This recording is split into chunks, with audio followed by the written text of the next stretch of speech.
تو نے تو 7 دروازے بند کر کے تو دنیا والوں سے چھپ گئی، اور جو یہ جھوٹے بت ہیں، تیرے جھوٹے خدا ہیں، ان سے بھی تجھے حیا آتی ہے، تو نے ان کے اوپر بھی کپڑا ڈال دیا۔ نحمدہ و نصلی علی رسولہ الکریم، اما بعد۔ میرے عزیز ماں اور بہنوں، آج جو میرا عنوان ہے وہ ہے گناہوں سے کیسے بچیں۔ آئیے آج میں آپ کو یہ بتاتی ہوں کہ گناہوں کا آغاز کس طرح ہوتا ہے اور اس سے بچنے کا طریقہ آپ صلی اللہ علیہ وسلم نے کیا فرمایا ہے۔ عزیز سامعین اور سامعات، جب شیطان بندے کے دل میں وسوسہ ڈالتا ہے، گناہ کا خیال ڈالتا ہے، گناہ کرنے کا حکم کرتا ہے، تو اللہ کی پناہ مانگیے۔ اللہ تعالیٰ قرآن پاک میں فرماتا ہے کہ اگر انسان کا کوئی دشمن ہے اور وہ بھی کھلا ہوا دشمن ہے تو وہ شیطان ہے۔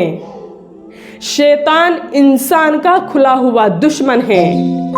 جب بھی آپ کے دل میں شیطان وسوسے ڈالے، گناہوں کا خیال پیدا کرے، شیطان یہ سب کچھ اس طرح چاہتا ہے کہ بندہ اللہ سے دور ہو جائے، بندہ گناہ کرے، شیطان گناہ کرانے کی سوچتا ہے، اس کے دل میں خیال پیدا کرتا ہے، اسے گناہ میں ملوث کرنے کو سوچتا ہے، تو آپ اللہ تعالیٰ کی پناہ طلب کریں۔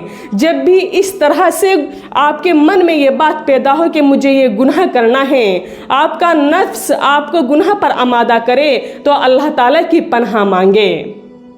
اللہ تعالیٰ ارشاد فرماتا ہے کہ جو یہ شیطان ہے، یہ انسان کا کھلا ہوا دشمن ہے، یہ چاہتا ہے کہ بندے کو گناہ میں ڈال دوں، اس سے گناہ سرزد ہو جائے۔ اور اگر کوئی دشمن ہے تو وہ بھی بس شیطان کو بتایا گیا ہے کہ شیطان سے بڑا دشمن بندے کا کوئی اور نہیں ہے۔ تو جب آپ اللہ تعالیٰ کی پناہ مانگیں گے، فاستعذ باللہ، کہ بس اللہ کی پناہ مانگے، تو ادھر تو آپ اللہ کی پناہ مانگیں گے، ادھر آپ کے قدم گناہوں سے پیچھے ہٹتے چلے جائیں گے۔ اللہ نے یہی نہیں کہ اس طرح سے نہیں فرمایا کہ بندہ گناہ کرے اور پھر اس کا کوئی علاج نہ بتایا ہو، بلکہ اللہ تعالیٰ سے استغفار بھی کرے، اس سے شیطان شرمندہ ہوتا ہے۔ اور یہ نہ ہو کہ بعد میں اپنا سر پیٹتے پھرے کہ میں گناہ سے بچنا چاہتا تھا لیکن بچ نہیں سکا، میں گناہ سے رکنا چاہتا تھا لیکن رک نہیں سکا۔ تو اللہ تعالیٰ کی پناہ مانگیے، اور پناہ بھی کس طرح؟ فاعوذ باللہ من الشیطان الرجیم، یہ پڑھا کرے کہ میں اللہ کی پناہ مانگتی ہوں شیطان مردود سے۔ اس سے شیطان بندے کو چھوڑ کر چلا جاتا ہے، اور اللہ تعالیٰ کی شان یہ ہے کہ جب بندہ اس سے پناہ مانگتا ہے تو اللہ تعالیٰ بندے کو اپنی حفاظت میں کر لیتا ہے، پھر شیطان اس سے گناہ نہیں کراتا۔ سامعین اور سامعات، آج دنیا میں کیا ہو رہا ہے کہ جو طاقتور ہوتے ہیں ان کی بات کو چھپا لیا جاتا ہے، ان کی بات کھولی نہیں جاتی، اور جو کمزور ہوتے ہیں ان کی بات کو اچھال دیا جاتا ہے۔ وہ کتنا سخت دن ہوگا، وہ سخت دن کیسا ہوگا کہ جب اللہ تعالیٰ بندے کے ہر اعمال سے بے خبر ہوں گے۔ وہ آج بھی باخبر ہے اور کل بھی اللہ تعالیٰ باخبر رہیں گے، لیکن بندے کو اس بات کا یقین نہیں ہے۔ بندہ تو یہ سوچتا ہے کہ اللہ ہمیں دیکھ ہی نہیں رہا ہے۔ اور گناہوں سے بچنے کا جو سب سے آسان طریقہ بتایا ہے وہ طریقہ یہ ہے کہ بندہ یہ تصور کرے کہ مجھے اللہ تعالیٰ دیکھ رہا ہے، کہ مجھے اللہ دیکھ رہا ہے۔ ہم کہیں پر بھی رہے، اللہ تعالیٰ ہمیں ہر وقت دیکھتا ہے۔ وہ علام القلوب اور عالم الغیب ہے، وہ ہر طرح کی باتوں کو جاننے والا ہے اور دلوں کی باتوں کو بھی وہ جاننے والا ہے۔ اگر ہم اس یقین کو اپنے اندر پیدا کر لیں گے، اس کو ہم اپنی روح کے اندر اتار لیں گے، تو ہم سے گناہ نہیں ہوگا، ہم گناہ سے بچ سکتے ہیں۔ گناہ سے بچنے کا آسان طریقہ یہی ہے کہ ہر وقت یہی خیال رکھے کہ ہمیں اللہ تعالیٰ دیکھ رہا ہے۔ سامعین اور سامعات، لیکن ہم یہ نہیں سوچتے، 7 پردوں کے اندر